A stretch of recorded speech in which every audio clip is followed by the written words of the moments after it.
Ну, сегодня мы рассматриваем такую, может быть, несколько незатейливую, если сравнивать с предыдущими концепциями теорию. Хотя, может быть, на первый взгляд она кажется такой незатейливой, поскольку касается конкретного феномена. Да, именно глобализации Ульриха Бекона. В общем, тексты я просила вас почитать. Ну, кроме Бека есть и другие авторы, тот же Ури, Робертсон и так далее.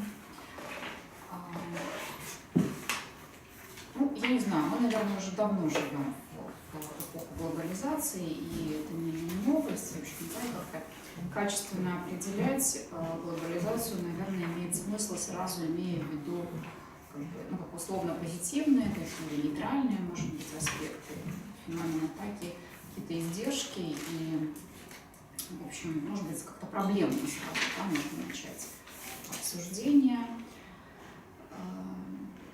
То есть насколько там глобальный мир актуализирует национальные какие-то аспекты, да? В чем преимущество мира глобализированного, что нам дает в итоге эта глобализация. Ну, то есть я не знаю, как бы у Бека, как мне кажется, это такая апологетика глобализации, да, вот вам показалось, да, показалось. То есть, в общем, апологетика. Глобализация? Да, да. Ну, то есть, да. То есть он как раз видит, да, в общем, такое стратегическое движение, да, в сторону глобального мира, космополитизма и все такое, то есть отказ от национальных государств в пользу каких-то таких транснациональной политики, ну и так далее. Хорошо, давайте, может быть, перечислим для начала такие ключевые характеристики глобализации. Что, откуда вообще? Ну, наверное, в таком узком смысле слова можно говорить о глобализации там, со второй половины, начиная со второй половины 20 века, 21 век, но можно, наверное, истоки обнаружить и чуть ранее. Да, в чем? Ну, истоки чуть ранее можно, в принципе, там довольно глубоко, да? Там, не знаю, ну вот когда, да, когда поплыли далеко новые материки, и фактически, да, и политические, и экономические факторы изгладились.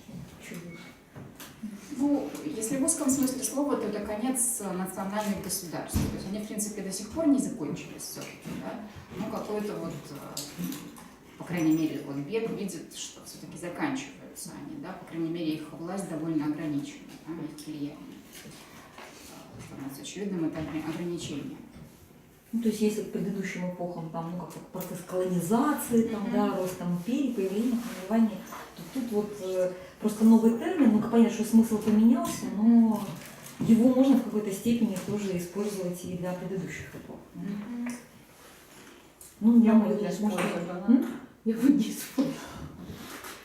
Ну, понятно, потому что но... это как бы предпосылки и, так сказать, предыстория этой глобализации. Давайте обозначим все-таки эти предпосылки, да, как они, ну, чтобы все-таки видеть, да, можно связь времен. Можно его истинно использовать, потому что, в принципе, те условия, которые изначально были даны за 16 века в Азиатии, по каким принципам вот, центры, там, окраины эти формировали, то есть неравенство изначально как бы вот тогда заложенное в этом процессе, оно и в глобализации также продолжалось. Не просто плелось, а стало тоже одной из основ. Ну, потому что капитализм здесь тоже вот на первом месте, потому что экономический фактор, и как бы вот эти прекрасные космополитические, да, вот эта идея там равенства, там, и того другого. Да, да. А тем не менее, вот этот экономический фактор, он совершенно другие условия предлагает. Еще он говорил про то, что национальные государства, они не подразумевают иного, да, а космополитизм, или как там правильно, наоборот, подразумевает, что наличие иного мировоззрения, иной природы, ну, что-то такое объединение. Ну, то есть там такое прекраснодушный немножко мультикультурализм, да, что вот, в общем, мы включаем инаковость, да, предполагаем, что инаковость не исчезает, да, что все-таки, да, мы имеем дело с радикально другими, но впускаем это транснациональное государство, мир без границ, но при этом как бы различия не исчезают. То есть, наверное, все-таки с его точки зрения глобализация это скорее следствие транснациональных корпораций. Да, безусловно, в основе все-таки экономика, да, экономические какие-то штуки. Вот, читая, все-таки сложилось впечатление, что у него в основе какие-то идеологические штуки. Хотя он там указывал в одном месте, что ну, все-таки экономика это, ну, играет важную роль.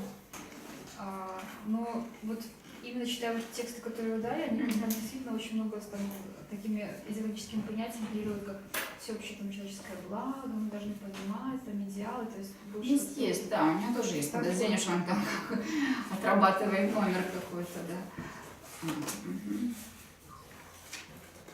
Ну, тем не менее, возвращаемся к ключевым характеристикам, как бы вот попытаемся нейтрально для начала посмотреть на феномен глобализации. Ну, прежде всего, что, допустим, начнем с экономики. Транснациональные корпорации, что, ну, что это предполагает вообще? Ну, там речь шла о делокализации и релокализации.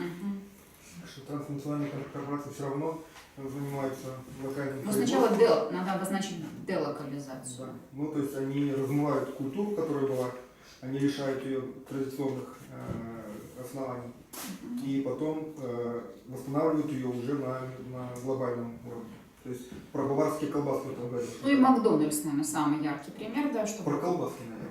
Что немцы это баварские колбаски какой-то там пиво, да, то после глобализации это уже будут баварские колбаски, но произведенные там на Гавайях. Ну, на Гавайях. Ну, это уже второй шаг. Первый шаг это все-таки вот эта денационализация, как бы, и, соответственно, делокализация, да, то как бы это как раз здесь метафора Макдональдса очень хорошая. Ну, она простая еще, да, что везде есть Макдональдс, да, в общем, как бы здесь очевидно присутствие транснационального капитала, ну, в общем, да, в любой стране, включая, условно, второй или третий век. Да, а вот уже, по-моему, это как раз колбаски, это больше к релокализации. Да. То есть мы локализуем что-то, например, не какую-то немецкость такую вот локализуем, но совершенно не обязательно она привязана именно к территории Германии. Мама говорил, что тот же Макдональдс и Кока-Кола, они видят задачу не просто производить, а стать частью культуры того места, где они производят. То есть вписаться, вписаться в культурный ландшафт. Ну, таким образом, исчезновение пространства мы можем зафиксировать в каком-то смысле, да. То есть транснациональному капиталу не важно, по большому счету, где то есть, границы, по идее, открыты. Географическое пространство, по крайней мере, точно здесь является не самым значимым элементом при сохранении культурного пространства различия культур. Хорошо.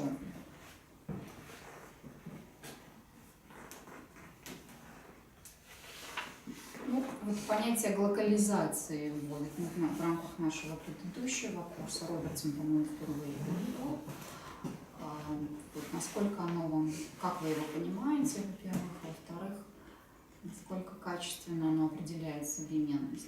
Ну, коль скоро мы изначально подходим к глобализации как к такому амбивалентному феномену, да, если речь идет не только о исчезновении границы, да, о таком особом типе человека, особом субъекте космополитики, который там, сегодня в Лондоне, завтра в Нью-Йорке, да, мы сразу фиксируем, да, что это дано не всем, как бы, да, кто-то сидит за окном и смотрит, да, как, не помню, как у кого-то метафора, кого-то из авторов была, смотрит, как мир мимо него проходит, вот этот глобализированный, а кто-то действительно включен в глобальные потоки. Да. Ну, то, что Форс называет иметь хороший паспорт. Мы, кстати, в рамках нашего курса рассматривали белорусский проект современности Форса, да, текст, и там, по-моему, вот эти все процессы с неоднозначной, связанные с глобализацией, тоже хорошо представлены, если помните.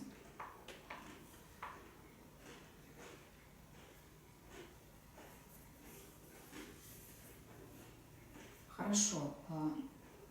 Открытый мир и новое неравенство. Все-таки по какому критерию тогда это новое неравенство мы можем зафиксировать? По критерию возможности вот так вписаться в этот космополитизм. То есть если же могут так перемещаться, Ну, да? да. Вопрос за пределы. У Бека все-таки там есть этот сюжет в одном из текстов, да, как это прописывает, да, каким образом это перераспределение осуществляется. То есть каждый сам себе ставит цели и что он в этой жизни хочет. Ну, знаете, этого маловато для социального что как бы вот я Я могу поставить такую цель, но может не получиться стать космополитом. Теоретически вы можете достигнуть Ну да, этого, теоретически. да? Вот. Если бы у вас, допустим, не было привязки к вашим каким-то более существенным позициям, правильно? Для вас более существенно, допустим, вот преподавать у нас, чем лететь там в Токио, да? Мне просто никто не предлагал, Да? честно говоря. Это очень спорно. Вы бы могли выбрать другую профессию, выбрать, ну, то есть вы человек умный, да, вы могли бы зарабатывать, тупо зарабатывать деньги. Но вы же тратите себя и свои возможности на то, чтобы дать знания нам, да? С вашей точки зрения, это Я не жду, более что я стану, да. понимаете? Кейсом. Я бы не стал. Ну, то есть в жизни нет какой-то рынки. Наталья, умные люди только тупо зарабатывают деньги. А умные люди тупо не зарабатывают деньги. Хорошо. Я уточню. Кто такие умные люди? Да, Что такое тупо персонализм Я бы какой-то. сказала, тупо зарабатывать. Понимаете ли, дело в том, что, ну, как бы, да, можно, конечно, переключиться на зарабатывание денег, да, но у человека есть внутренние потребности к другому, да. То есть можно на них наплевать, можно их размазать и затоптать, и тупо зарабатывать деньги, да. Это мы сейчас Чтобы летать Не не говорите тупо зарабатывать. Это невозможно. Вот, чтобы летать в Нью-Йорке и То Токио, есть да. в нашей стране тупо зарабатывают Не деньги. надо так. Ну, И я вам зарабатывать. скажу, даже в нашей стране это Не, ну не есть Деньги люди, можно которые, тупо наверное, в нашей стране тоже летают. Пожалуйста, прошу вас. Я просто... Не ведитесь. Вы же герменевтику, знаете, изучали. Да. То есть это такая вещь очень... И тупо зарабатывают. Это было обидно, я переведу. Вот. То есть, как бы, с моей точки зрения, да, с моей точки зрения, я бы не хотела летать в Токио и Нью-Йорке, пока у нас в Беларуси бардак. Для меня это больше. Ну, как- Подождите, дайте сказать. Не хрустите, пожалуйста. Надо Я встать. постараюсь. Вот, и это самое. То есть для меня приоритет не в том зарабатывании денег, чтобы летать по Нью-Йоркам и Токио, да, и эта глобализация меня как бы не прельщает никаким боком. Пока у меня в моей стране, на моей родине, да, вот такой бардак. Понимаете? Я бы могла переключиться и заработать денег. Для меня это не проблема. Я вам серьезно говорю. Но у меня другие приоритеты. Быть бедным. Не Нет, быть ну, бедным, а это быть вопрос, человеком. насколько я Понимаете? услышала. Равно быть бедным. Ну вот в рамках, если какой-то контекст обрисовать сегодняшней темы, в рамках того, что вы говорите, в соответствии с тем, что вы говорите, речь идет, видимо, о том, А космополитизм. насколько космополитизм является ценностью, может быть, превышающей В рамках ценность глобализации. локального, да, вот, национального. Ведь то, что вы говорите, что вас интересует то, что происходит в Беларуси, это привязка все-таки, ну, как бы значимость, ценность того, что Да. происходит здесь. Там, да. Это Это патриотизм в значимо, обычном смысле слова. Релокализация, да? Для меня Да. значимо, что здесь. Для меня значимо то, что в Украине, так сказать, это для меня тоже уже стала не чужая страна, как бы, с какого-то момента, понимаете? Ну и, наверное, да, мы космополитизм Рождение. вполне можем так рассматривать Советском как Союзе. способ, Почему не действительно, вполне Нет, прагматичный это одного способ вот как бы стать наднациональным, да, утратить вот эту привязанность к национальному, с тем, чтобы вот вписаться в эти глобальные потоки вот именно, ну, с финансовой точки зрения, с какой-то прагматической точки зрения. Ну да. То есть как Не бы не Или обязательно. развитие Ну, это технологий, какая да. одна сторона явления. Мы можем ее зафиксировать, все равно она имеет место быть. Да, и здесь определенный цинизм вполне как бы как характеристика определенный космополитической цинизм. установки может быть. Почему нет? То есть спросите об этом, да, этих топ-менеджеров, интересно ли им там вообще эта привязка к национальной культуре, или им интереснее действительно вот сам процесс. Там, да. Да? Когда мне говорят, скажи, какая у тебя машина, я скажу, кто ты, я у них спрашиваю, а для чего вам именно вот такая машина? Да. Чтобы как-то компенсировать свою духовную ущербность? Ну как свою культуру можно, в общем-то, понять? Все-таки, как мы понимаем, делокализация. Все-таки на себя можно жить, на свою культуру можно посмотреть и оценить со стороны. Только если вы побываете в той же Америке, в той же Японии. Я могу там С точки зрения, Я с точки зрения не зацикливаюсь на Беларуси, да? интеграции в их экономические процессы и попытки привязать свои. Интеллектуальные процессы. Представляете, как было бы круто, если Я не бы могли зацикливаюсь писать на на Беларуси. Я была и завтра делала. Я не про это, я не про вас. Я говорю, Сейчас тема, этот когда тезис очень прозвучал интересна, по да. поводу, ну, мне кажется, что как раз вот если мы возвращаться к Пеку, то у него это сформулировано как бытие становится дизайном.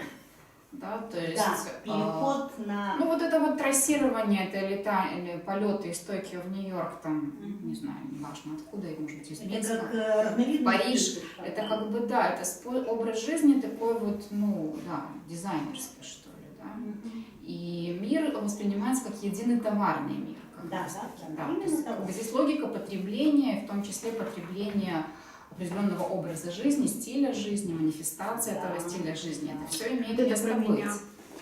Ну, мы как бы, да, мы же не то, что там критически очень на это нацелены, мы все, в общем, где-то, да, любим фирменные джинсы, например, как минимум. Нет, да. ну дело в том, Нежели что- там... Это какой лишь шпараге, там, если Что-то. я читала, вот один из последних постов, там, как она идет там в Нью-Йорке, вдруг так слышит, Норковая шуба. да, две девушки там беседуют, две женщины беседуют, что вот в Минске были такие же там две шубы, да, вернее, нет, Речь о том, что сравнивают, норковые да, шубы шубки, не которые в интересуют Минске, одинаковые. которые, В да, Нью-Йорке там, в и в Нью-Йорке. Минске главное... Ну, то есть по-русски говорят, то есть явно из Вот Беларуси. вопрос, да, приоритетов. Шубы одинаковые. Наших людей вы там. узнаете по шубе на пляжу. Да? Нельзя же так примитивно Я бы хотела воспринимать мир. вас сразить, Я да? не Ну, мы просто один так не стресс поняла. сейчас взяли, как бы, да, Вот который между сразу прочим, у же- Ланскевича тоже была, помните, вот в этой первой лекции на прошлой конференции, там было про 3 мира. Помните, он говорил про это? Да. Он говорил, когда он там оттолкнулся от Стругацких, да, или от кого-то, что, или вообще от советского вот этого, что первые страны первого мира, второго, третьего, и там был такой критерий оценки, Совсем не деньги. люди первого мира космополитичны и инновативны. Да. И этот мир производит какие-то новые вещи, и им, в принципе, локальное как бы на втором месте. Люди второго мира, для них важна демократия и локальные вещи, и они хотели бы быть космополитичными, но они не могут себе этого позволить. А третий, и они пользуются инновациями, сделанными в первой. А третий и не пользуются, и не позволяют себе, и к сожалению, мечтают. да, они видят только издержки этих инноваций, и осколки это или локальности, или космополитичных вещей. Но идея в том, что нет ни стран, ни даже городов, ни даже супольностей, которые в чистом виде первые, вторые и третьи, и граница проходит внутри каждого человека, который в одной отрасли или в один конкретный день может придерживаться очень космополитичных традиций. Ну, Причем традиций, совершенно бессознательно это можно да, делать. бессознательно, допустим, в профессиональных каких-то вещах или еще там в чем-то. А в другой сфере он во второй вот этой группе, а в чем-то он видит одни издержки, вообще вот все по нулям, и он в третьем мире, вот в какие-то, третьем мире, да, в плане да, космополитизма. вот в мыслях вы можете быть там где-то, а в каких-то То есть кусочках мы разбираем вы век, человек образ третьего жизни мира. на там. Но я не Профессора знаю, американского нам не снился. вот как-то Мацкевич их так, Ну, мне это кажется, да, похоже очень на логично. правду, правда? Конечно, да, безусловно. Нет, ну, в чистом виде нет чистых типов, да, в жизни нет. Мы определяем Мы типы, с феноменом разбираемся. Да, пока. да, Да, Вот и с как критерием это вот это, с этим водоразделом, который проходит вот внутри каждого. У Бека это есть? Да, есть первая культура и вторая культура. Вот, кстати, Первая вот культура эта первая, закрытая вторая культура. культура. Кто-то был из советских культурологов, который две культуры эти видел. Какая-то фамилия, Низискин, ну какая-то похожая. У меня книжка есть «Культура 2». Скажите, а Изменить. вот наличие, скажем так, конвертированной в валюте у вас дома, это не черты, скажем так, Конечно, это признак глобализации. Глобализация. вот эту точку зрения. Такой незатейливый. То есть на самом деле все эти вот феномены, они пронизывают нашу То повседневность. есть вы же если да. Ну, это Можно были это было такие развить, манеры. интересно. Нет, ну и гуманитарное образование, в конце концов, Да. которым мы сейчас вот занимаемся, мы разбираем Так это вот социальные понятно теории очень, западные. да. Мы в этом смысле абсолютно как бы вот Объяснить. Я забыла эффект, автора. есть эффект вот этого, да, феномена космополитизма.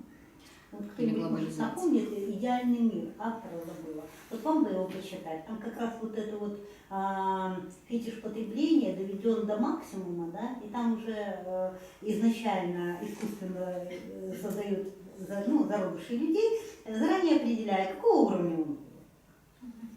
Понимаете? И что? Какого класса? Ну, я не буду рассказывать, пересказывать, ну, просто почитайте.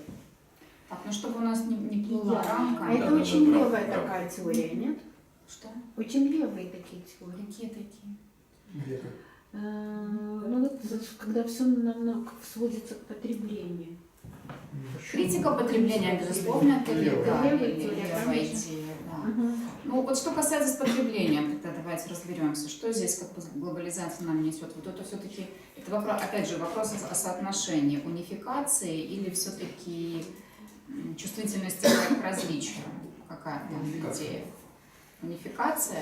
Но ведь он же как раз там вот один из разделов текста, он называет, почему макдонализация это неправильный тезис, касающийся глобализации. Просто Почему унификация? глобальные компании просто высасывают эти национальные все штуки, признаки и начинают им торговать. То есть они лишают их референта, да, как это было. То есть точнее подменяют. Но То есть они, они- в этом случае они скорее обыгрывают это локально. То есть они, правильно, они, естественно, используют в рыночных целях. Но Но они- это же тезис такой, что все не могут, как раз потребление по одной схеме невозможно, это означало бы конец рынка. Да, и в этом смысле он здесь оптимист, в том смысле, что да, различия никуда не могут деться, и даже с точки зрения правой логики, да, вот логики вот, да, либеральной, такой рыночной, да. И да, потому что вот эта полная унификация означала бы конец рынка и конец прибыли. Поэтому как раз вот в этот глобальный капитализм очень хорошо вписываются да, и гавайские колбаски, и по идее белорусские драники могли бы тоже, наверное. Но почему-то не вписаны, да, вот так хороший вопрос. Вписаны. В Монголии все так же драники продаются. Ну, это это вот даже как Беларусь. Релокализация. Не Ну, это только. локализация. мне Мне кажется, кажется, в каждой что стране у него какая-то специфическая. Но драники только в Беларуси. Да, вот если бы драники вписались куда-то там, где-то в Нью-Йорке их потребляли, как белорусские продукты, это было бы прикольно, то тогда это было бы А да, сэндвичи по всему миру вписанность. потребляют. Ну вот, то есть как бы вот это все равно неравенство остается в смысле, что да, первый мир источник всех этих инноваций. Но мне кажется, все равно вот по содержанию эти две тенденции равны, да, локального и глобального. Другое дело, что весовая категория разная. И что, конечно, там такой масштаб, что никакого ты драника тут не увидишь. Но с точки зрения как бы содержания, да, есть свой личный драник, есть своя личная пицца, конкретная. И сейчас уже А у вот с всех чем стран- соревнуется драник, вот интересно, он соревнуется с сэндвичем или все-таки он соревнуется с чем-то таким, с этой самой унификацией? То есть он не может свою локальность вписать в глобальный расклад сил, да? Либо он тут- должен конкурировать с каким-то Мне кажется, конкретным что вопрос в другом. Каждый Главное, что мы это вписали в нематериальное культурное наследие. Вот так Кто вот вот сказать. это В Беларуси есть такое, что Кто об этом знает, кроме белорусов? какая разница? Главное, что мы Это главное. Нет, если мы вписали, и это есть, это зафиксировано. Вот если бы все читали там по-русски, по-английски и так далее, как ввести это в научный оборот или там в бытовую какой-то оборот, это уже следующий вопрос. Главное не потерять эту технологию, вот она есть, этот драник, он реально существует, его не забыли, его уже не забудут. Нет, там вопрос не об этом, вопрос Нет, он не может конкурентоспособности, вписаться способность можно. вписаться в глобальный Он мир. не впишется. И вопрос, почему он не вписан, например. Ну, Это просто такой он может методологический писаться, вопрос. может писаться, если бы это были такие может. ресурсы, как есть у пиццы, например. Ведь пиццу Так едят вот во этот всех вопрос странах в этом, мира. почему у пиццы есть эти ресурсы, Можно да, я? а у драника Не нет. принципиальный вопрос. это принципиальный Это вопрос. чистая экономика. Ну, Так в том-то и принципиально это же главное и есть. Хорошо, Это то, что определяет Это эти же решаемо. процессы. Это же решаемо. Можно Была я? бы нормальная экономика, была бы нормальная экономическая политика, режим. Я там А не вы знаю, уверены, что вот Это эту нормальную решаемо. экономику глобальный капитализм заинтересован здесь утвердить? Может, Нет, конечно. как бы пиццу им гораздо интереснее сюда экспортировать, чем этот ваш драник, который вы сами не можете никому внушить, что И он что, это классный. не решаемо? Мне кажется, это решаемая Как это задача. решить? Ну, это как бы агональная очень штука, то есть это нужно отстаивать каким-то, не Ну, знаю, силовым нужно. методом. Нужно поставить задачу, То есть это найти как раз феномен инструменты. неравенства глобального, не локального, вот этого, что Лукашенко не дает драник вам куда-то, а именно глобального неравенства, что Мне пицца кажется, все равно Мне круче. кажется, что если будет сформулированная политика и поставленная задача, найдутся инструменты, ресурсы, и это можно сделать. Это как раз Это вопрос вам как? транснациональных Драник корпораций. не и может национальных выйти на государств. международный уровень уже потому, что международный уровень помешан на какой пище? На фастфуд. На экологичной, малокалорийной и Все. все прочее. Это небольшие споры, Это не большинство препятствие. Это не Нет, ну препятствие. концептуально как бы мы Есть. должны держать наши рамки, как бы не делаешь, мы сейчас тут не эксперты в пище, да, мы как бы драник используем как феномен новый, культурный в том числе, там, да, Ну, значит, надо выбирать другой, вписанный в социальный другой расклад кризис, сил. который можно выводить на международный уровень. Драник не выведет. Драник это сугубо локальное. Нет, Но дело не в экологическом, И во а многих, Давайте тогда я поставлю мне кажется, по-другому что во опцию. многих Давайте странах так, как мы есть можем продукт. драник вывести на интернациональный уровень, за счет каких Да. инструментов. Вот это Вот можно тогда опция Вот, будет конечно, по-другому. мне кажется, это Вы очень сначала сложно. бренд Беларусь выведите Стоп, на давайте так. международный уровень, Сначала, а во-первых, потом выводите драник. является ли драник нашей культурной, действительно, так Он, сказать, часть. ценностью, которая действительно декларирует наш, скажем так, Нашу не узнавать. духовный, подождите, нет, а Идентичность. А боже мой, куда вы какие-то голубины ныряете с этим драником? Что пицца какую-то духовность там презентирует? Мне Как бы кажется, это простой Давайте повседневный про культурный духовное. феномен. Да, изначально это изначально Драник культура, это скажем так. синоним Беларусь. Хорошо, культура, что дальше, да. Драник это синоним Беларусь. Ну, возьмите Но клюкву. вы пока вы не Декларация, подождите. вычислите себя, Декларация, это Очень. декларация определенного уровня жизни, какого? прежде всего. Драники у нас едят все. От И рабочих во до многих миллионеров. странах мира есть еда, где картошка и мясо или Причем модификация здесь Просто другие внутри. названия. Внутри, с другими названиями. Точно так же, как То вот есть эти это все здоровая варианты. пища здесь лишней Здесь Нет, не пока будет. нет, потому что это можно подстроить. Будет и здоровое, можно сделать. Понимаете? Пока вы не Точно так же, как лепешка там Беларусь как с бы начинкой, да, все эти пики, да? все. Ну вот клише, Драник выводить из подождите, подруг. давайте все-таки Ваша мысль какая, Павел? Да. Я все-таки думаю о инструментах, скажем так, не только региональных, но и Ну, мы о них тоже как раз сейчас думаем. Как вывести драник на международный уровень, это как раз поиск инструментов Хорошее рекламное агентство. оно всё определенного сделает. менеджмента и в рамках целой индустрии и отрасли, и, скажем так, и целого, скажем так, развития, ну, не только бизнеса, но и культуры, потребления и представления ее, навязывания, скажем так, в других обществах. То есть инструмент в чем? инструмент в технологии, то есть в это... Короче, нет рекламное инструмента. агентство. И А займутся почему оно должно быть заинтересовано? У нас что, мало Механизм это же само есть. оно. рекламных агентств? Это вопрос просто профессиональный. Пицца когда-то тоже с чего-то началась, это всемирная известность. Может быть, конечно, такой вопрос, что время упущено, Итальянцы. но не просто, факт. э, С чего-то все распространяют. началось, какие-нибудь Потому что сибирские итальянцы пельмени. Итальянцы стали глобальными, они стали по всему миру. Потому что итальянец какой-то приехал в Америку, Да, и в Америке там что-то белорусы, они закрутили. же не создают своих этих землячеств, они ассимилируются.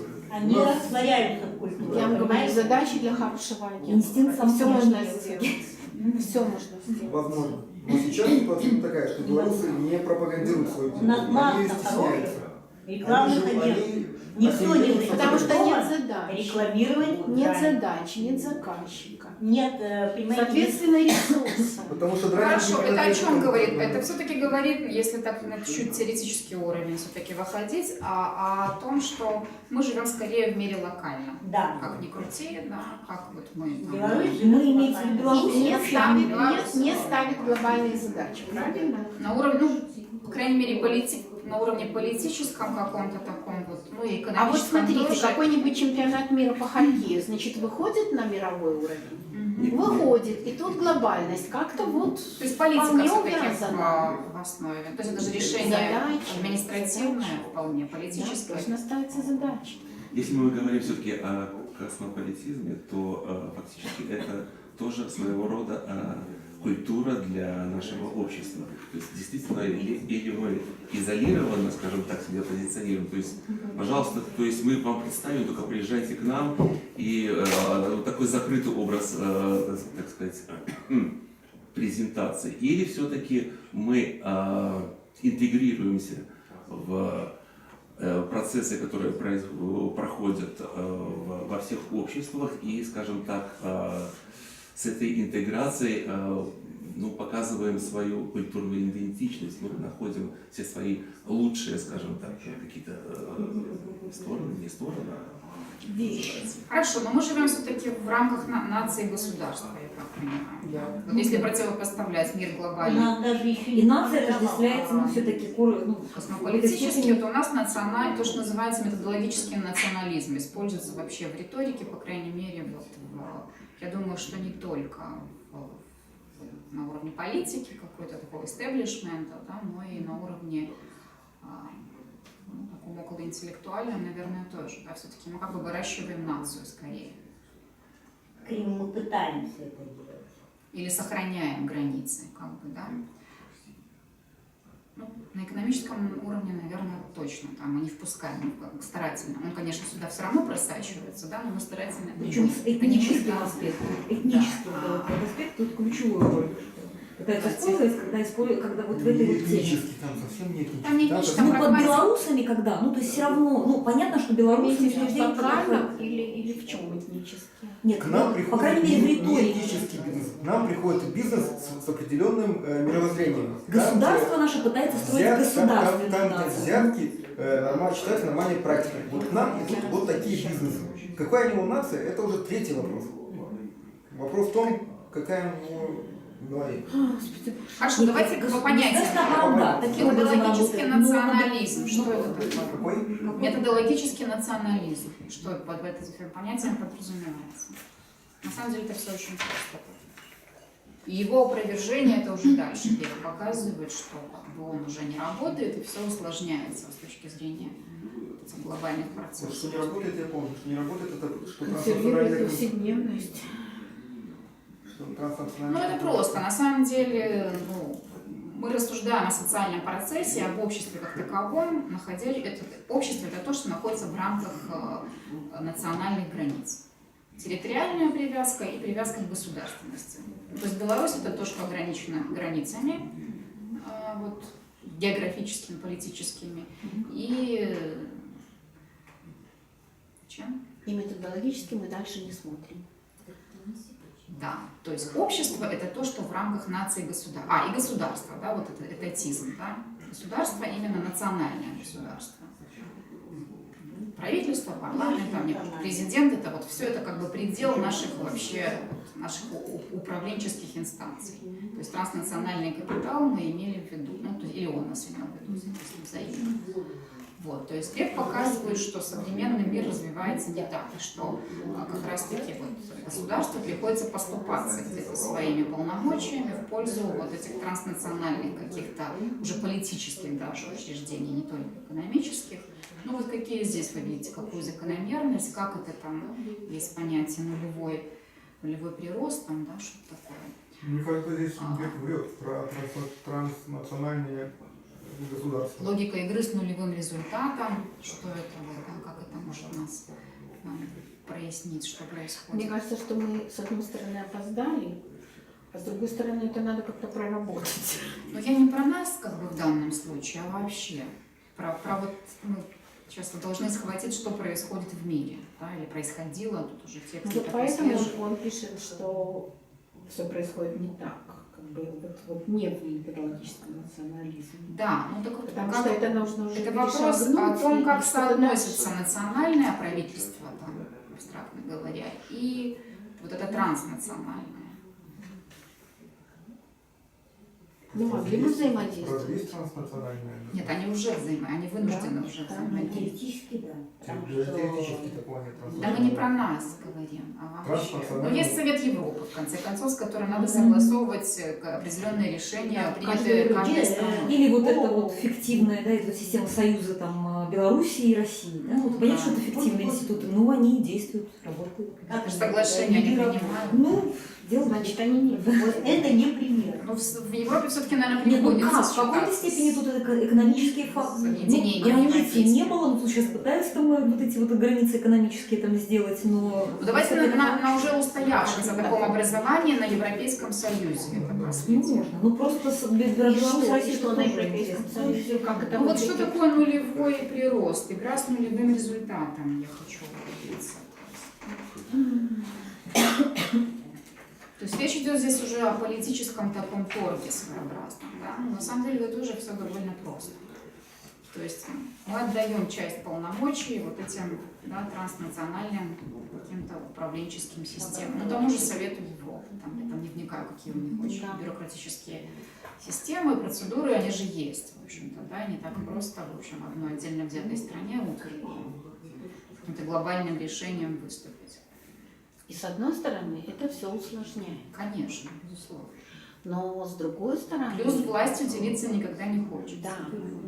И в части драника нам ничего не светит. Но в части, допустим, безопасности или вот каких-то таких вещей, вот просто В вот котором заинтересованы буквально кроме там нас еще одна, две, другие. три позиции, такие вот базовые, вот ключевые, не придерешься.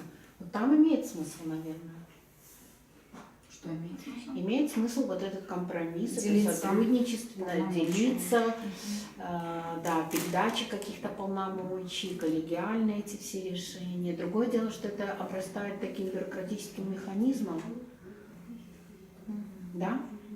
Ну да, конечно. Переживает тот кризис, который сейчас есть. У которого неизвестно какой результат. Они в А своем вот он кризисе, написал еще, когда понимаете, еще живут были такие гораздо хорошие лучше, цифры чем в ЕС. Вчера год еще написал там в 2003, да, по-моему? Ну да, но Еще это и- Россия же. Даже такие идеальные представления в Европейском Союзе. Очень смешно, конечно, но Британия собирается выходить из ЕС. Идеи. Ну вот Бег здесь уговаривает читателя о том, что нет, британцы, да. Ну, как бы по тексту тоже здесь было видно, что он как бы понимает, что британцы хотят сохранить свою автономию, но вот напрасно они так себя ведут, пишет Бег, да. Не нужно, да. Ну, какие здесь противоречия еще могут быть? Тут же, на самом деле, вот это усложнение, оно дает, ну, по крайней мере, нужно зафиксировать их. То есть, с одной стороны, могут разные государства в рамках союза того же тоже вот вступать в какие-то конкурентные отношения. Да? Ведь мы должны понимать, что союз — это не просто вот такое братание там, да, стран. И, Людей конечно, друг с это другом. своеобразная ответственность перед остальными участниками. Просто тут вот почему-то не то, что исчезает вообще, не прозвучала эта тема миграции, да? То есть потому что не живут же люди, да, или вот эти вот государства разные не существуют, Нам просто хотя по бы с локальным ними точкам. пока разобраться. Ну, Миграция вот, — это еще ну отдельно. как? Ну потому что вот миграционный этот вот аспект, он тоже играет одну из ключевых, вот, вернее, становится результатом одной из создания там, большого количества проблем именно в процессе глобализации. Ну, проблемы или все-таки плюсы? Ну, плюсы и одновременно, ну, само слово Ну, проблема. переструктурация, да, рынка труда. То есть некие новые условия. Мне кажется, что пока больше минусов. Плюсом наоборот очень спорно. Минусы Это для кого? когда Для чего? Для тех, кто извне. Для всех. Хорошо, давайте структурно. Давайте по очереди, кто... Да, внешняя Это миграция. разные вещи абсолютно. Миграция, эмиграция, тут и то, и другое. Снежана, Это ты еще начала, как бы- ты структурно ответь, пожалуйста, как бы какие плюсы, какие, ты имеешь действительно внутреннюю миграцию среди, например, Евросоюза или внешнюю, когда там из третьего мира ломятся люди, это совершенно другая проблема там возникает. Это проблема. То есть что? Ну, в чем плюсы, условно? Так, по-детски давайте. Возможность для тех, кто вот как, ну, из третьего мира приезжает там, вот, например, в ЕС и в других новых условиях там пытается там, себя реализовать. Для них большой плюс. Это, конечно, да.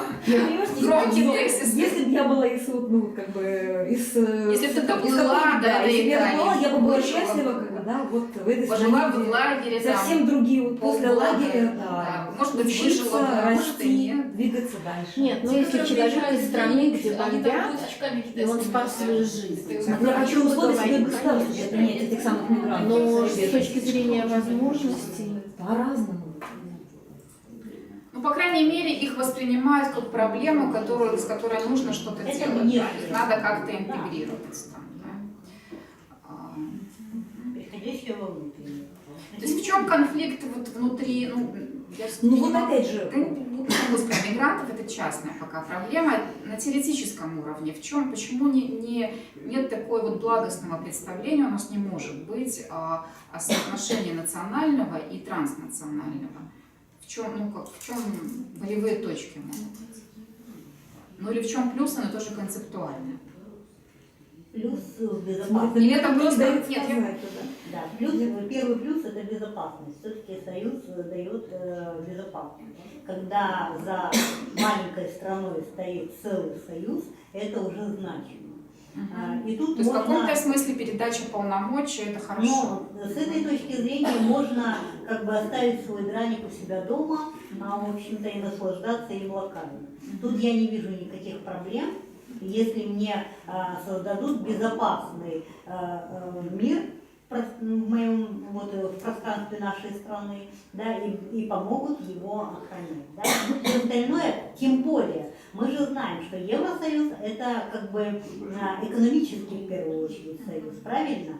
И там существует система поднятия экономики. Да, там пострадала Польша немножечко пару лет, зато теперь как там.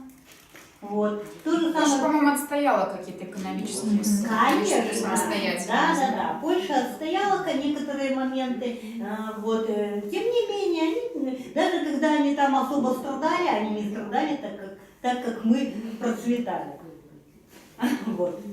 А там особого такого развала никогда не было, начнем с этого. Но в Прибалтике то же самое. Сейчас они уже заканчивают с этими своими страданиями и переходят уже на новый этап. Вот. Правда, Прибалтика меньше, по-моему, отстояла своих этих брендов. Тем не менее, когда возникла угроза агрессии России, да, все забыли про свои драники. Все тут же сплотились и были рады, что они в этом То есть, союзе. Наталья, Мгновенно. хотите Не подчеркнуть, все. что союз он позволяет создать единое поле для институтов, для своих площадок, где все Да. будут иметь равные условия. Ну, это то, что Бек называет Именно. игра с позитивным результатом. То есть Правильно. он у нас такой космополит-оптимист, и у него как раз вот игра с нулевым результатом в итоге превращается в игру с В игру с позитивным положительным результатом. ну еще тоже есть вопросы. То есть они же не сливаются воедино, да, мы видим различия между Францией и Германией по-прежнему, да, между Италией и Англией по-прежнему. Ну, скорее, гораздо больше Подождите, сходств. дайте сказать, Это совершенно разные страны, и это не мешает им быть в общем союзе и иметь общие площадки, да, для дальнейшего. А в чем совершенная разница? И почему не мешает? Что значит Нет, совершенно разница? Совершенно разные. Ну, в чем совершенно Во разные? всем. Ну, съездите туда-сюда. Да я езжу тоже, и как бы, мне кажется, гораздо больше сходств и в политических системах, и в культурных. Знаете, почему вы видите сходство? Потому что они совершенно различные от вас. И от вашего видения мира. Понимаете? Для вас они поэтому сходны. Для китайцев мы все одинаковые. Для нас все китайцы одинаковые. Нет, И когда вы приезжаете в иной Мне кажется, мир, вы нет, упрощаете критерии, очень цели вот вашего подхода? То есть где вот это вот ключ, ну, вот видите примеры такой существенной разницы, кроме языков? Кроме языков, Да. культуры совершенно разные. В чем вот совершенная разница культур? Ну, не знаю, Пиво давайте и возьмем вино. все-таки в Германии. Нет, они не детские. Они не детские, но вы упрощаете, мне кажется. Вот когда вы говорите о безопасности, вот казалось бы, да, ну, принципиально безопасность, да, лучше было бы, если бы вот как-то... Но посмотрите на терроризм. Кто может нас Вот, очень защитить? хороший Никто. вопрос. Ни во Это как раз Франции, ни в вот точка, Германии. которая При разнице, схватывает при отличиях мы теоретически нигде не вот можем это вот чувствовать различие. себя в безопасности ни в одном аэропорту. Ни в одной, я не знаю, песочнице, да, вот, извините, в Ницце. Ну вот Извините. бег, можно я как бы к бегу, да, это сразу же ваш кейс, Да. вашу документацию приурочу. Плата за глобализацию – это самонационализация, говорит бег. И как раз вот там, ну, по-моему, и делает переход к 11 сентября 9.1.1, то, что в Нью-Йорке произошло. Да? То есть вот этот глобализированный мир становится такой очень приманкой космополитическим методом. Да? И, в общем, представители третьего мира, те же представители исламской культуры, все равно вот в этих ценностях Запада видят большой плюс. Нет, так в этом же элемент, это же и есть зависть. Да? Разрушить можно только то, что представляет для тебя ценность. Которую ты не можешь Да, получить. ты не можешь дать. И И тогда хотел ты бы, но её тебя туда не особо удивляешь. допускают. Да. Вот. И это жест такой чисто, ну, безусловно, терроризм – это жест мести. Да. Вот. И как раз вот здесь вот хорошо вот эта оборотная сторона глобализации в этом феномене и проявляется. Вот это самонационализация. То есть я уничтожу как бы другое с тем, чтобы как бы вот утвердить себя таким образом. Если мне это не я дают, хочу значит, сказать, они что- имеют право на существование. Вот и всё. Ну, ведь Но это и с же точки зрения имеет безопасности, концепцию, это тоже как бы неоднозначность этой безопасности. Знаете, Безопасности, я не знаю, Полностью безопасного в мира. белорусском лесу тогда безопасности больше, если уж на то пошло. Он мало для кого представляет ценность. Мне кажется, что вот Лес? в политическом мире Тише, тише. А для рынка? их пока один говорит обязательно делать, потому что Я если не делаешь знаю, акт а он Франции, Люба, ну что ж такое? Человек же говорит уже 5 минут. Скажите я еще скажу, раз. секунду. Мне кажется, что в космополитическом мире, в космополитическом мире, да, террористические акты, они более действенны в плане того, что если ты делаешь террористический акт во Франции, это расценивается, как ты сделал его, в принципе, Он стал заметным. всего Европейского Союза. Потому что если бы эти страны не были в Союзе, ты сделал бы акт во Франции, и это бы осталось внутри страны, то есть это локально. Вот. А так как бы ты делаешь как бы против всех, и это более заметно, это более психологически тяжело.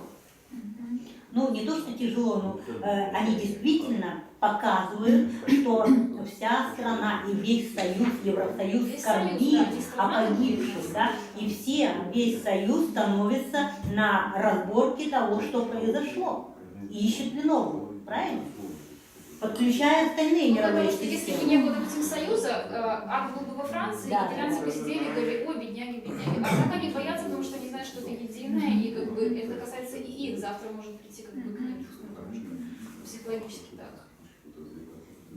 То есть национализм никуда как феномен, если уже переходить к такой терминологии, национальная, да, политическая, анациональная, что ли, национализм не исчезает. Да, как бы мы не мечтали о таком разнообразном, но при этом открытым ко всем, да, мире, национализм почему-то вот оживает. Обратная сторона глобализации – это все-таки вот эта Может быть, локализация. именно из-за И той самой проблемы можно я неравенства? договорю? Прошу прощения. Вот, в том числе в таких острых формах. Да? То есть как бы одно дело, когда мы в противовес глобализации драники культивируем, там, да, песни и пляски вот, возрождаем. Вот, и, соответственно, здесь у нас есть возможность еще это рыночно представить куда-то, такой мирный способ. Да? А есть, да, способ вот, все-таки да, продырявить здания, там, близнецы. Да, ты хотела что-то снижать? Ну, это как всегда, если, то есть, почему я пытаюсь в процессе там Ну, тогда ты меня разговор, потому что у сбиваешь. меня потом вылетает мысль. Ну, ладно, Записывай. потом. Надо записывать. Хорошо. Ну это я хотела сказать, что все равно оказывается, что неравенство одна из ключевых вот проблем вот формирования этих или продолжения действовать вот этих вот идеологий националистических, ну или разных форм националистической идеологии и проявления ее вот в политике государств, внутри. Еще раз, неравенство что?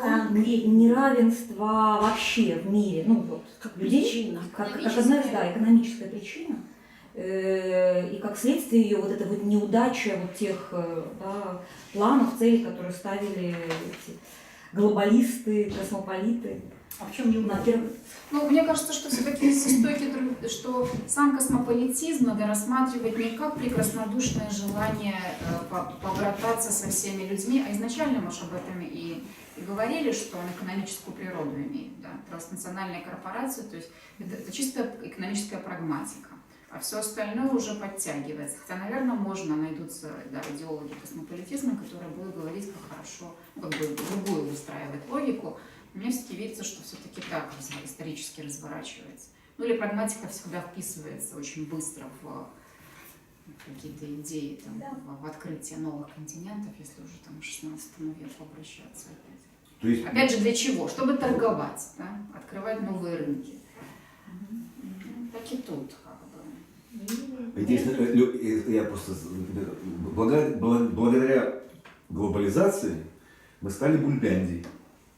Из Америки Мы уже картошку. обсудили все про драки. Нет, я про Бульбяндию. Что по большому счету национальная, Глобализация, Актуализировалась Про- глобальная национальный мире. бренд. что, собственно говоря, национализмы растут именно по мере роста глобального.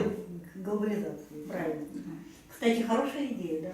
Это не идея, это не Я я бы сказал. поддержал бы это как раз-таки точку зрения Галины по поводу космополитизма. То, что все-таки это национальный, ну, скажем так, интерес, прежде всего, уже развитых рынков, для того, чтобы продвигать свои технологии, свои продукты на рынки третьего мира, в том числе и белорусские.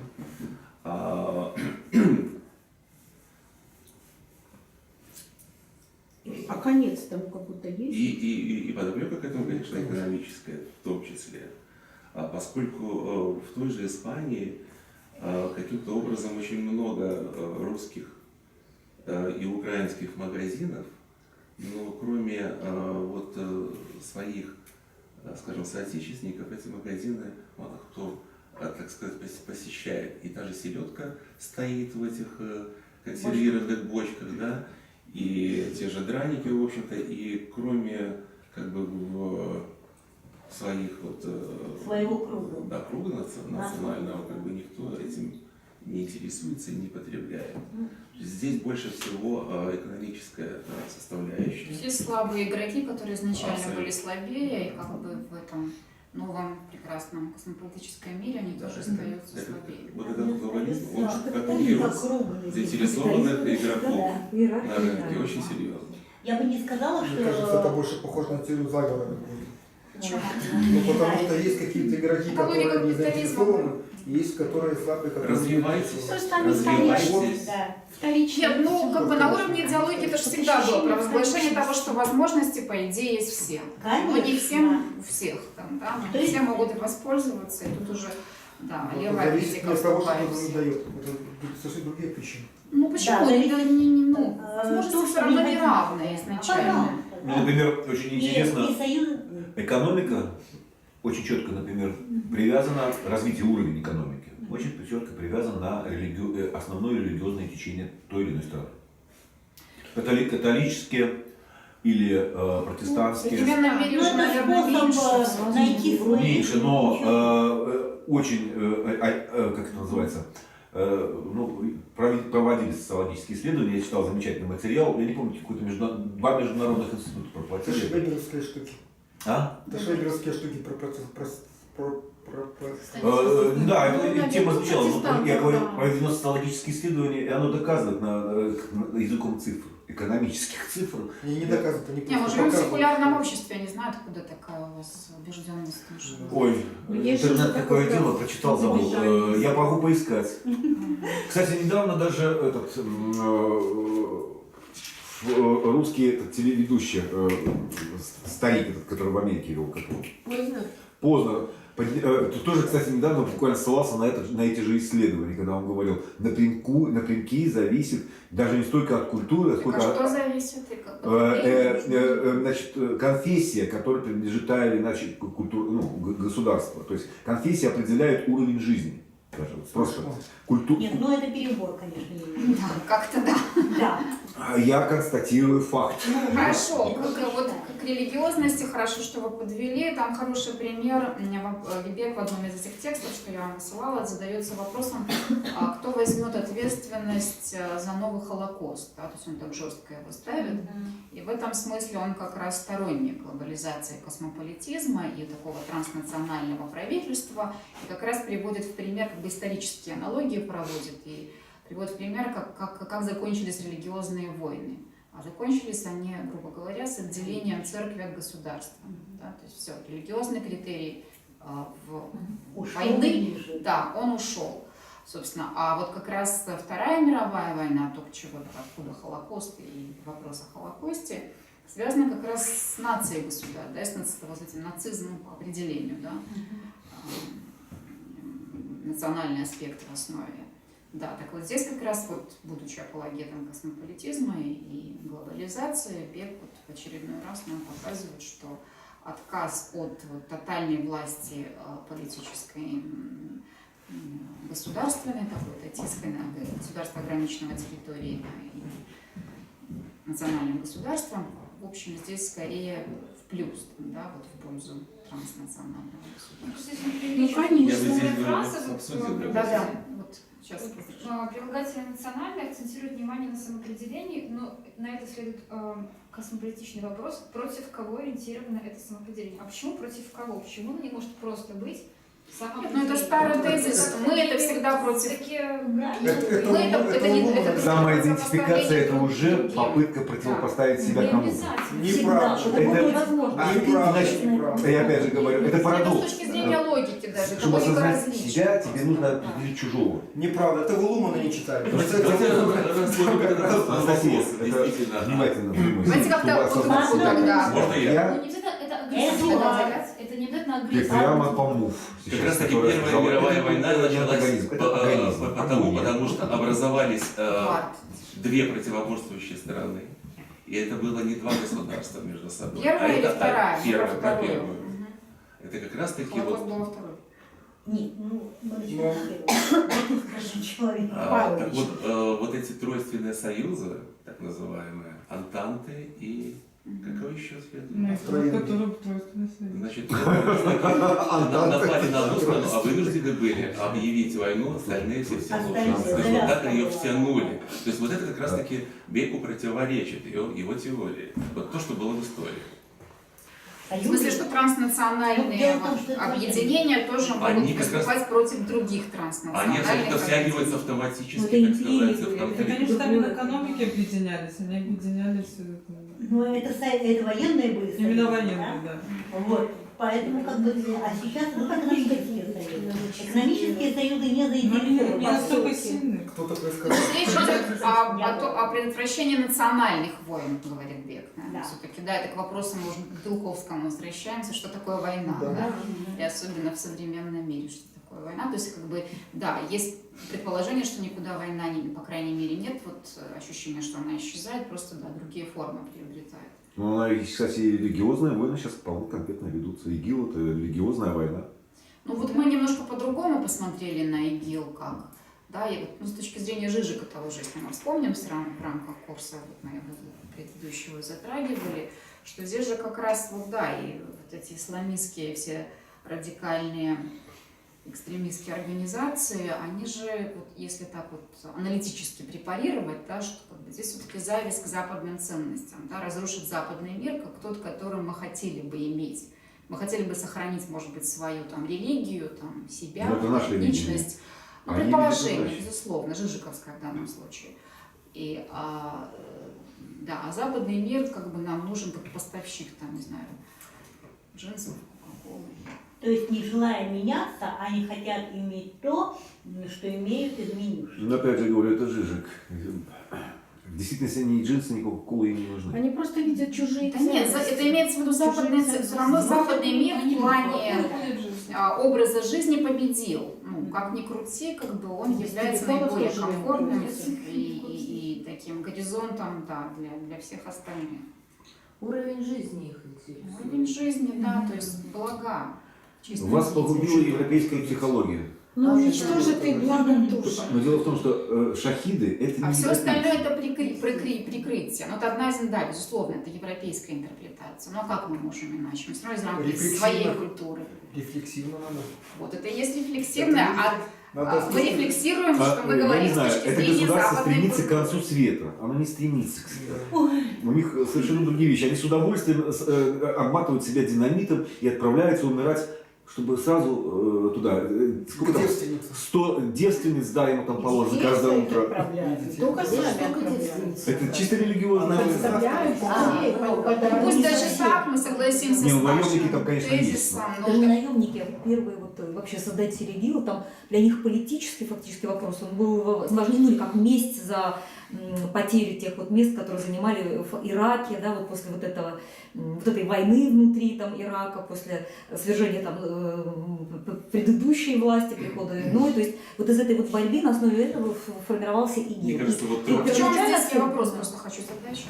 ИГИЛ это Эдуарду, искусственное вот в связи с тем, что вы говорите, тогда вот с теоретической точки зрения, как этот кейс противоречит, ну, ваше представление о том, вот ради чего, собственно, ИГИЛ там подрывает себя, как это противоречит с точки зрения Бека на возможность вот этого мультикультурального диалога?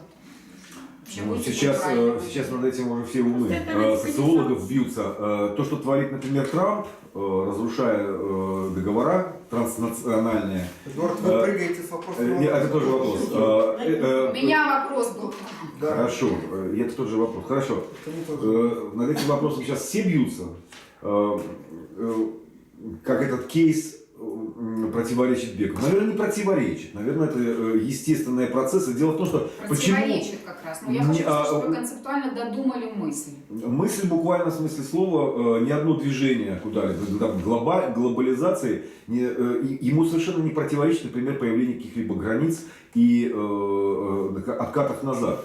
Я скажу, в чем противоречие. В том смысле, что возможно действительно вот тезис Бека состоит в том, что вот этот мир, диалогическое мышление, он там вводит понятие, да, вот это принятие другого и так далее. То есть, в принципе, здесь уже такие мировоззренческие штуки он задействует. Он в это, ну, по крайней мере, он позиционирует себя как человека, верующего в это. Да, так вот, каким образом этот другой нам может быть доступен, если он, как вы говорите, обвязал себя, значит, вот этим динамитом, и прямой путь ему там в рай. Да? То есть в этом смысле недоступность понимания логики другого представителя культуры, другой, то есть другой абсолютно другой. И поэтому вот этого благостного представления о том, что может быть какой-то мультикультуральный мир, где есть возможность сосуществования со многими другими, он проблематичен. То есть вот как бы это я хотела подчеркнуть. Нет, дело в том, что все, что... Противоречие вот связано с надеждами на глобализацию. У Бека, как я увидел, то есть, во-первых, у Бека следует то, что, с чем невозможно поспорить, что наше развитие сегодня может двигаться только в сторону глобализации и космополитизма. Можно поспорить. Другое дело, что скорости движения у нас у всех разные. И те, если, скажем, бешеное ускорение в Европе, ну, в цивилизованном мире, европейское сообщество, США, Канада, Северная Америка, стремительное Мы сейчас движение. не про скорости, потому что когда вы говорите про скорости, то здесь линейное движение. Вот нужно чуть-чуть быстрее, и будет все хорошо. Да? А мы говорим про противоречие и оборотную сторону. Секундочку, а я про противоречие говорю. Остальной мир, например, мы вообще в коматозе, у нас кладбище. Мы вообще никуда не развиваемся. Это не совсем. В результате получается, что экономики с разной скоростью сталкиваются. Какая разница скорости, если мы идем в разные стороны? Какая разница скорости? Я не вижу, мы говорим сейчас о глобализации. Как мы можем? Мы идем против глобализации? Нет, это... Мы говорим, что глобализация – это не однонаправленный линейный процесс. Но. Это разветвленная вообще система Не противоречий. спорю. И в них мы разбираемся. Ну. Поэтому здесь о том, что кто-то быстрее, кто-то дальше, кто-то выше, это взятый вопрос. Ну, вот мне очень нравится карта, например, когда располагает, в каких странах, где, каким образом пользуются интернетом. Это к вопросу глобализации как процесса. Да? И очень интересно, когда карта покрывается, ну, так называемым цветом, где наибольшее количество пользователей глобальными ресурсами. И вы увидите, насколько отличается скорость вот этой глобализации в разных Ну, странах. это очень очевидная вещь какая-то. Никак Что это у кого-то не там отличается. более техногенная, значит, из ситуации. Я же говорю, О чем это? скорость движения настолько разная, что в результате наступает то, что беженцы, это как раз вот оттуда, где нету закраски, Да. беженцы в Европу приезжают, они настолько не подготовлены к тому миру, в который они Ну, это приезжают. очевидно, телевизор можно посмотреть, такой вывод сделать, да, что они не подготовлены. Никак не связаны Ну, интернет мне и кажется, что Эдуард глобализация. имеет в виду то, что скорость как бы перерастает или влияет на качество. Качество Никак не этой влияет. ситуации. Нет. Ну как, тогда нужно как? Никак оно не влияет. Но мне кажется, что скорость еще имеет отношение, знаете, к чему? Возможно было бы вот это мультикультурное благо в каком-то очень отдаленном перспективе. Ну вот вы опять Вот- да, в вот прогрессистской логике мыслите. Вот как бы на сейчас, на теперешний момент мы все-таки видим в большей степени слабости людей, да, вот о которых мы сегодня говорили, и там и зависть, и экономика, и там ценности чужие, уничтожить, вот это вот все, и мы не выходим за эти рамки. Но теоретически, наверное, это благо возможно. Откуда оно может взяться? Ну как его можно помыслить? Это именно только в качестве утопии, причем такой утопии очень... Благостно, да. Да, очень такой... вот, да.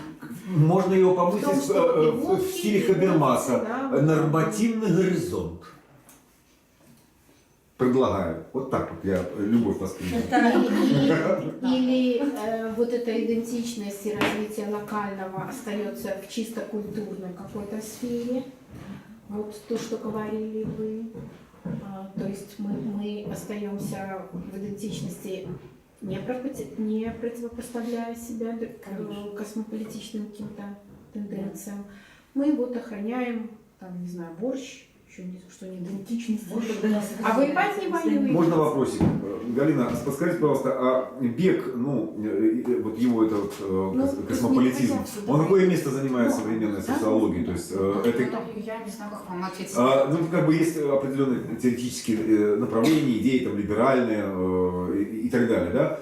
Он вообще как вот с этой глобализацией? Это просто как, скажем так, самостоятельный взгляд на процесс? Ну, это, во-первых, не мой автор, так, чтобы это просто уже, чтобы у вас было какое-то, да, представление. И я, ну, там, интересовалась его интеллектуальной биографией, честно говоря. Вот. Ну, конечно, он-то скорее либеральную мысль представляет. Нет, то, что либеральную понятно, потому что то есть раньше мы больше ходили, так сказать, отталкиваясь от нормативного, то, что актуально для... Раньше это когда? Ну, на предыдущих секциях, занятиях... Да, этот автор выпадает, может быть, с этого надо было начать, что он выпадает из нашей обоймы наших авторов, в том смысле, что он, да, как бы характеризует конкретно... Ну, на самом деле он претендует на то, чтобы характеризовать современность как таковую, да, ну и глобализацию, в частности, как один из основных. Потому что это же не теория, это именно какой-то Да. вот, элемент То есть в этом попытки смысле, описать ну, происходящее. Да, скорее, да. А вот То есть в этом смысле он не такой концептуальный автор. про вопросы, которые я вам выдал. Да, конечно. Да, у Дмитрия были вопросы, вы их напомните мне, я их продумала, забыла. Социология и социальная теория. Да, Вот, первое. Социальная... Я думаю, что если мы возьмем теоретическую социологию, то знак равенства вполне можно поставить между социальной теорией и теоретической социологией. То, что касается эмпирической социологии, понятно, что это другое. Да, то есть там все равно как бы там не происходит пересмотр концепций, да, то есть вот не рефлексируются основания, с точки зрения которых мы проводим исследования. Ну, то есть, как правило, это, ну, хотя они разные. Инструментарий, Да, Ну, собственно, инструментарий бег это и в смысле, есть да. Но эмпирист. белорусская социология, это, как правило, по умолчанию, Бег, это структурный функционализм, как бы, и все. А вот слышал такую критику, что ни одна социальная теория не может пережить ту социальную ситуацию, для которой она создалась. Ну, как бы, еще возвращаясь, может быть, к социальной теории, все-таки социальная теория такая в большей степени философская дисциплина, да? И здесь ее, ну, опять же, социология тоже рефлексирует собственное Наверное, основание. Если ищет, Бурдье, то это как бы это социолог в той же степени, и какой социальный теоретик. Да, может быть, социальная теория претендует, там, не знаю, за деревьями видит лес в большей степени. просто вот такая... А то, что вот второе, то, что касается второго вопроса, то как бы сам вопрос задается из тех представлений, что есть, опять же, да, вот это то, что Иван Веденин все время педалирует, что есть теория, а есть практика. Ну, то есть есть социальная теория, а есть некий объект общества, который социальный теоретик обращает свой взор к нему и как-то препарирует. Но ведь наши авторы, может быть, в меньшей степени, хотя и он тоже, наверное, где-то, показывают, что сама социальная теория, она всегда уже вплетена в социальную реальность. И в этом смысле вот такого референциального, такого подхода, то, что Рорти называет корреспондентской истиной, да, то есть есть какая-то истина, которая соотносится с объектом.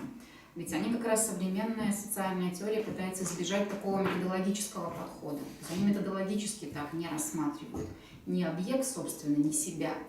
Да? То есть сама теория всегда вплетена в объект, который всегда изменяется. И она является, соответственно, частью изменения вот этого объекта. Да? То есть это частью этого процесса. Да? Таким образом, то есть как мы можем говорить, что то есть объект поменялся, и социальная теория, то есть сама социальная теория поменяла и объект уже всегда. Ну просто, например, вот бег, да, его теория такая ad-hoc, да, то есть она просто объясняет, пытается объяснить. Это не теория. Бег не теория. Да. Теоретическое Но построение. теорий Да, тут это, тоже много. это такой ad-hoc, да, то есть Это он просто системный анализ скорее. Может быть, Социальный. это большой. неважно, он объясняет глобализацию, да, каких-то этих самых. Ну это вот как раз вот из той позиции, что не переживет социальную, ту ситуацию, которую он объясняет. Вот В том смысле, вы думаете, что его вот эти описания глобально, мы же уже с вами даже эти противоречия обнаружили, которые он в меньшей степени затрагивает, что в этом смысле его теория не может быть релевантна через 50 лет. Мне кажется, бег в этом смысле может быть более уязвим, а вот наши авторы типа Лумана... Луман точно не видит. Нормальная теория. Бурдье, может быть, все-таки проживут еще. Лумана я просто сейчас читаю, я купил книжек там пару, и Луман такой... То есть на самом деле, чем теоретичнее построение, тем оно и долгосрочнее. Вот я когда читал Бека, я не мог все равно где-то маячила вот эта теория систем Лумана, да, что как это все. Ты еще почитай практическую социологию. Нет, практическая социология. Это самое, тогда ты вообще удивишься, а зачем столько социологии?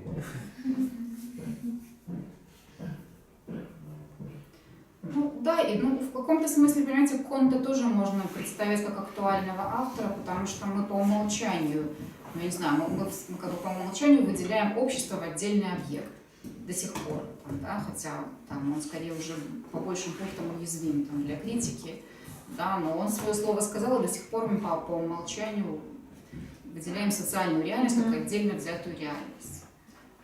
Вот, поэтому я не думаю, что все так просто, что прям 20 лет прошло, и все поменялось, и все не актуальны предыдущие теории. Они актуальны уже в каком-то ином ракурсе, они уже вплетены. Просто сам вопрос, я слышал эту критику из уст Мацкевича. Может быть.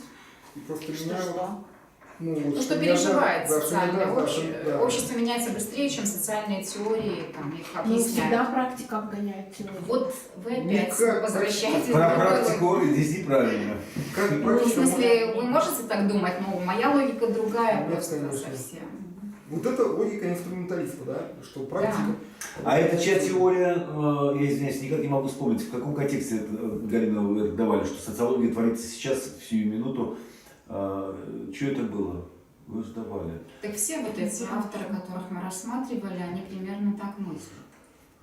Я просто, знаешь, Что смотрю, социология я никогда не может быть несовременной, потому что мы ее рождаем в данном сейчас. Ну, Лумана в том числе. Секундочку, а вот тут и забудь про какую социологию. А никаких социологий. Социология это то, что... У Гидденса этот сюжет есть. Вот, у Гидденса Разные еще социальные что-то. теории. Разные социальные теории и будут разные... Моя задача как раз была, вот и подбор автора был таков, чтобы показать вам, да, что здесь не такая, не субъект-объектная схема работает. Да.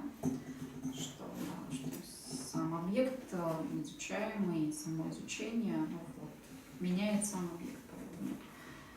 То есть они все уже, эти социальные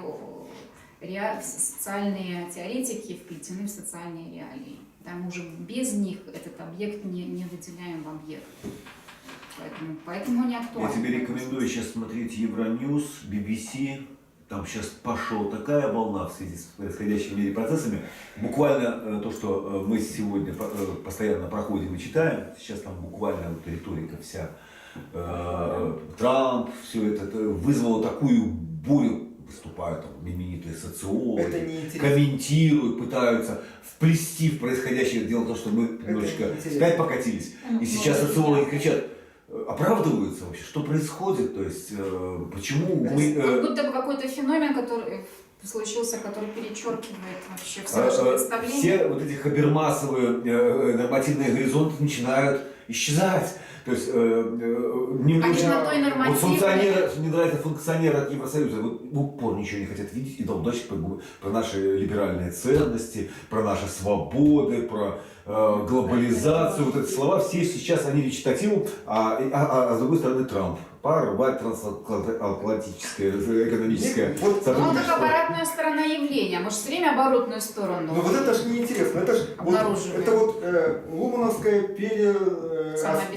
самоописание и заново смысл.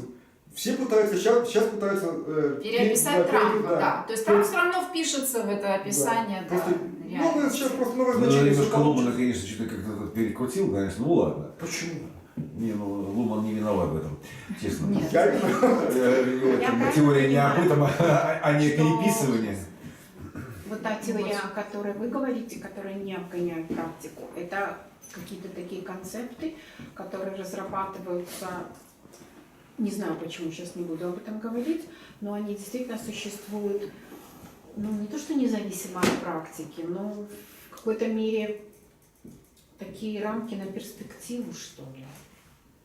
То есть это такие заданности, такие построения, которые мы еще на практике не проходили, но мы могли предусмотреть существование там Трампа или какого-то другого эксцесса. По отношению к тому, что является практикой, она дает возможность быть актуальным. Здесь парадокс есть. Это парадокс, который именно вот в теоретическом То есть способе есть теории, мыслить, которые объясняют то, что мы не понимаем на сегодняшний день, и мы привлекаем весь известный нам инструментарий, чтобы их объяснить, описать, там, как-то еще препарировать.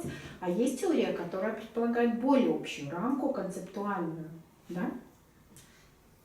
Теория, да, это описывает. Ну, тут вопрос о структурной связи. Не о том, что какая-то теория круче и масштабнее, там, да, и умнее теоретик, например, а другой как бы мыслит узко там, и он как-то чего-то не видит. А о том, что, это вопрос о том, как в культурное пространство входит вообще какая-то теория. То есть если она в него вошла, тут куча факторов, не знаю, политических, каких-то вот таких, то, что называется, агональных, что ли, победил какой-то дискурс, он вошел. Он и тут же поменял социальную реальность. Да, согласна. Это не в том, что он был круче, а в том, что он, дискурсивно победив, наше представление о реальности социальной сделал вот таким, как видела эта теория. Да, он был глубже, он был Дело не в том, что лучше. Другие очки. Кто был глубже? Дело не в том, что она лучше или хуже, а в том, что мы никогда не ответим на вопрос, почему что-то вошло в мировую библиотеку, а что-то не вошло. Что-то на периферии осталось. Ну, будем думать, что документация все-таки дает нам шансы. Ага. Кто дает шансы? Работник документации. Кто дает шансы? Документация документация всех этих процессов. Сейчас же можно это все, слава богу, записать и У транслировать. вас не хватит жизни на то, чтобы Я ознакомиться Это со как раз всеми. историки поднимали в понедельник этот вопрос, что такое количество собралось уже на сегодняшний день Культурных архивов и артефактов. документов и фактов, что невозможно их теперь уже осмыслить, переработать, присвоить. В общем-то, это очень Да, всё. и мы работаем с дискурсами, с актуальными дискурсами просто. Да, вот то, что называется, да, вошло вот в обиход. История да, с тем национальная мы наконец то, что Илюшина дает сходу. История не существует. Это только тексты. Хорошо, Манна